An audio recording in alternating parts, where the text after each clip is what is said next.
नमस्कार विद्यार्थियों, इससे पहले आपको कल सदिशों के योग के बारे में पढ़ाया गया। तो सदिशों के योग के दो नियम हमने आपको बताए थे। एक आपको था सदिशों के योग का त्रिभुज नियम, दूसरा था आपका सदिशों के योग का समांतर चतुर्भुज नियम। लेकिन बेटा इन दोनों नियमों में हम सिर्फ दो सदिशों को जोड़ सकते हैं। कितने सदिशों जोड़ सकते हैं? दो सदिशों। अगर तीन सदिशों इनको जोड़ने के लिए इसमें कोई नियम नहीं है, तो तीन सदिशों को कैसे जोड़ेंगे? अगर ए बी सी तीन सदिश हैं तो उनको कैसे जोड़ेंगे? तो तीन सदिशों, चार सदिशों, पांच सदिशों को जोड़ने के लिए बहुभुज नियम। कौन सा नियम है? बहुभुज नियम। दो से अधिक सदिशों को आपस में जोड़ने के लिए सदिशों के योग का बहुभुज नियम है। अब बहुभुज नियम बेटा क्या कहता है? ठीक है, माना हमारे पास बेटा चार सदिश है। एक सदिश ए है, दूसरा सदिश बी है, तीसरा सदिश सी है और चौथा सदिश क्या है? डी। इनको हमको जोड़ना है, हम इसको बहुभुज नियम से ही जोड़ेंगे।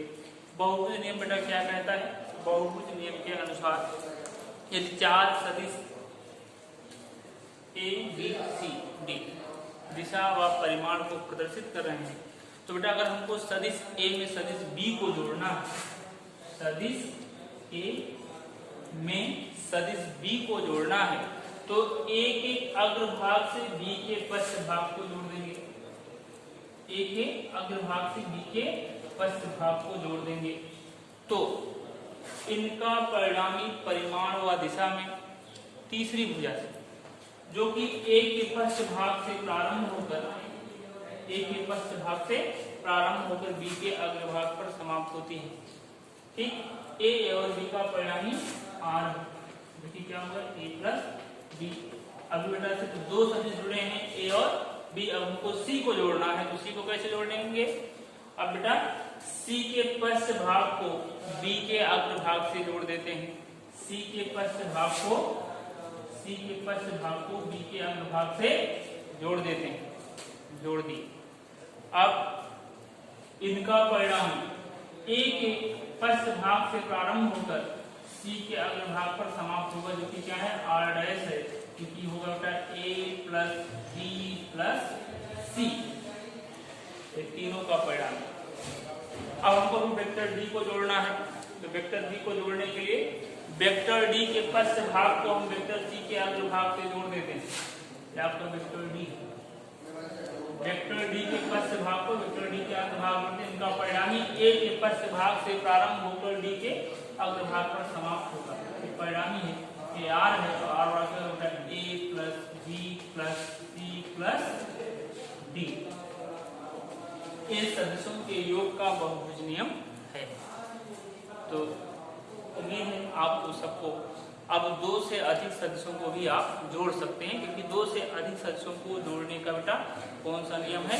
बहुभुज नियम है। ठीक, अब ये बेटा जो आप पढ़े हैं सदिशों का योग का, ये आप नियम पढ़े। अब एक सदिशों के योग का ज्यामिति विधि, सदिशों के योग का ज्यामिति विधि है, उसका भी हम अध्ययन करेंगे। और उसके बाद बेटा सदिशों का हम घटाव भी पढ़ेंगे। तो सदिशों के योग का ज्यामिति, सदिशों के योग का समांतर चतुर्भुज,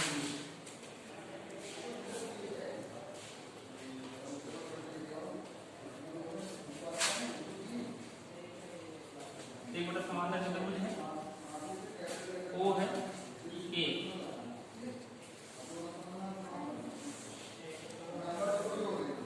ये बी है, ए सी। यहाँ से एक लंब डाला गया, इसको आगे बढ़ाया गया, ए इसका परिणाम जो कि थीटा 0 कोण पर है। यहाँ आपका बेटा वेक्टर ए है, यहाँ आपका वेक्टर बी है, इनका परिणामी क्या है? आर। यहाँ बेटा लंब डालेंगे 90 अंश होगा। ठीक, ये आपका समांतर चतुर्भुज नियम। तो समांतर चतुर्भुज नियम कहता क्या है? यदि दो सदिश परिमाण व दिशा में किसी समांतर चतुर्भुज की दो संलग्न भुजाओं से प्रदर्शित हो, तो उनका परिणामी परिमाण व दिशा में समांतर चतुर्भुज के विकर्ण द्वारा निरूपित होगा, क्योंकि क्या है? आर। बेटा आपका वेक्टर ए है, आपका क्या है वेक्टर बी, क्योंकि दो संलग्न भुजाओं से प्रदर्शित है। इनका परिणाम क्या होगा, आर होगा, जो कि विकर्ण द्वारा निरूपित किया गया है। तो हमको बेटा निगमन करके इसका परिणामी का मान निकालना है। हम लेते क्या है, त्रिभुज, त्रिभुज ओ बेटा मान लेते हैं बिंदु डी, क्या है बिंदु डी है, त्रिभुज ओ डी बी, ध्यान देखेंगे त्रिभुज ओ डी बी, इसमें बेटा ओ बी आपका हाइपोटेन्यूस अर्थात कर्ण है, बी डी आपका लंब है और ओ डी आपका आधार है। तो त्रिभुज ओबीडी में पाइथागोरस प्रमेय से, पाइथागोरस प्रमेय से हो जाएगा आपका कर्ण का वर्ग अर्थात ओबी का वर्ग इज इक्वल टू आधार का वर्ग, आधार कितना ओडी, ओडी का वर्ग प्लस लंब डीबी का, ओबी का वर्ग is equal to D OD, OD बेटा क्या होगा आपका OA plus AD, OA plus AD का वर्ग प्लस बीबी का वर्ग। अब ओबी का वर्ग इज इक्वल टू हो जाएगा बेटा ए वर्ग प्लस बी वर्ग, क्या होगा OA square plus AD square plus 2 OA into AD plus BB square. ठीक, ओबी स्क्वायर बेटा हो गया आपका OA square plus AD square plus BB square plus 2 OA into AD. अब देखेंगे बेटा इस त्रिभुज में, त्रिभुज देखेंगे, त्रिभुज ए डी बी, इस त्रिभुज देखेंगे, त्रिभुज ए डी बी, इस त्रिभुज का देखिए ये आपका लंब है, ये आपका आधार है, क्या है कर्ण, इसमें ए बी आपका कर्ण है और ए डी क्या है आधार है और डी बी क्या है लंब है।